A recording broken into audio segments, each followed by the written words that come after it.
At the ending of pleasure, there is pain. At the ending of pain, there is pleasure. So, pleasure and pain are contained within each other. Without pleasure, you don't have pain. Without pain, you don't have pleasure. Right? But when we experience pleasure or even joy, what we call happiness or whatever, what is it that we are actually experiencing? What is it that we are actually tuning into? We're tuning into the native bliss of life in an infinitesimal sense.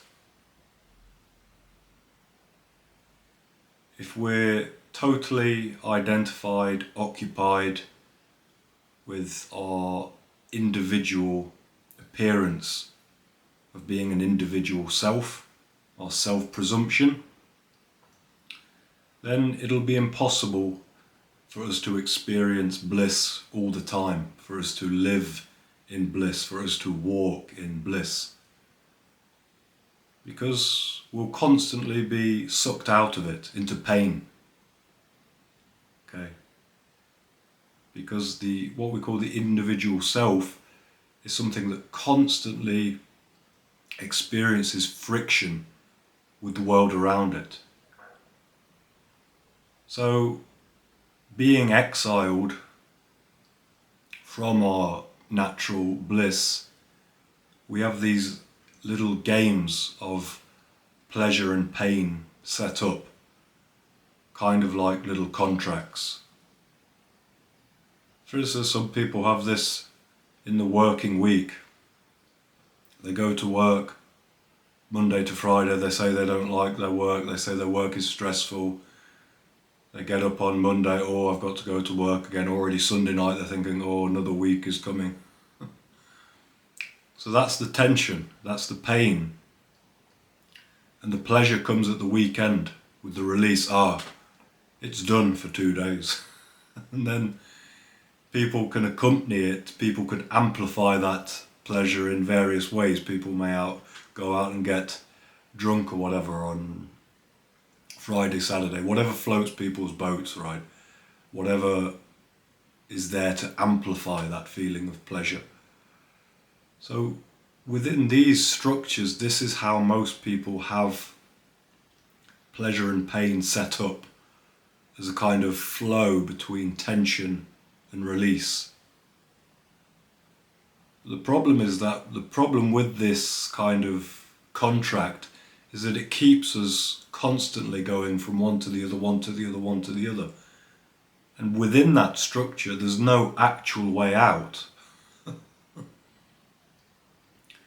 We can go into the pleasurable mode and we can try to make that last forever. But unfortunately, the more we try to make that pleasure last forever, the more we try to make that pleasure permanent, the more we actually invite pain into our lives, because we have to bend ourselves out of shape to do that. Look, for instance, at drug addicts. Look at people that take heroin. They take heroin, for instance, and they experience a perfect bliss. Okay? I'm not speaking from experience here, but this is what people say, a perfect bliss. Why not live in that bliss then? But you can see what happens to people that try to do that, let me escape from life, let me live in that bliss of intoxication. It eats them alive, drains them, sucks the life out of them. And this is how it works. This is how this game works.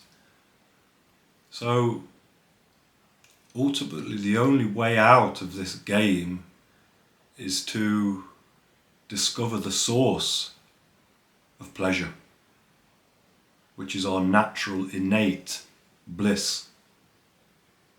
And I would say the way that we're to discover that, to discover the source of pleasure, is actually to discover the source of pain. which is our self-identification, our limited self-identification. For me, that's where the path has to start. It has to start from seeing how we play these games with ourselves, how we create these contracts, how we create these little contracts for experiencing happiness. Oh, I can't experience happiness when I'm doing that. I can't experience happiness when my life is like that or when this is happening. These contracts are all completely arbitrary. This is proven by the life of sages who live and walk in bliss all the time, irrespective of what appears to be happening in their lives.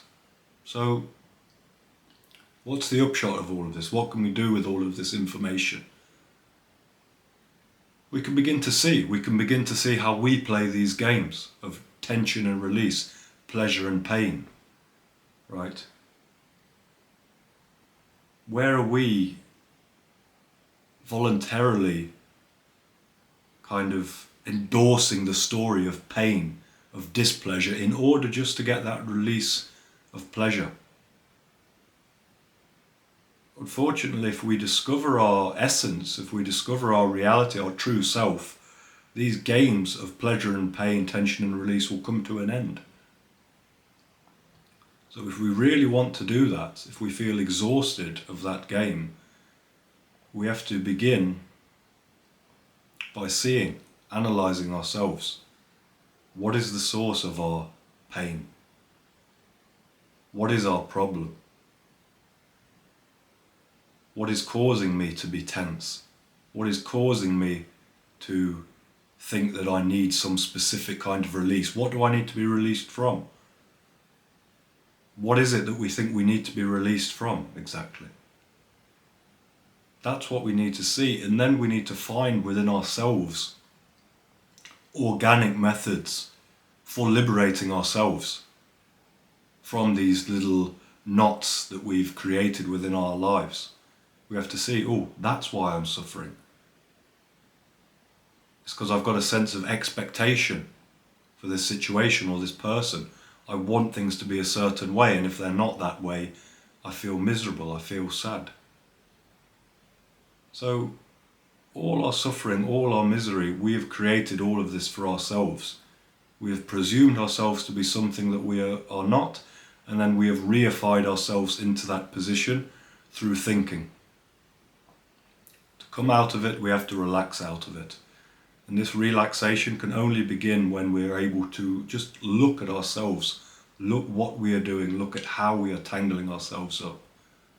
And through this looking, through this observing, through this witnessing, this loosening gradually happens. And it helps if we're connected to path, tradition, master. This amplifies the whole thing.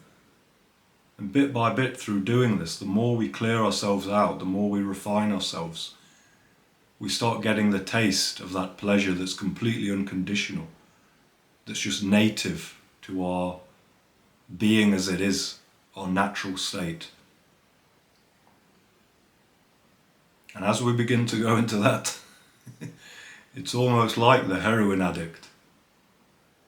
We become lost to certain aspects of this world. We're not interested in them anymore because we don't need their promises of false temporary happiness. We've discovered the real thing. And then gradually to this world, to this samsara, to many elements of it, yeah, we'll still walk in it. Yeah, we'll still doing our job in it. We'll still do our duty in it, but our hearts will be lost to it. Our hearts will be back where they should be. Back in the hearts of hearts. Back in reality as it is.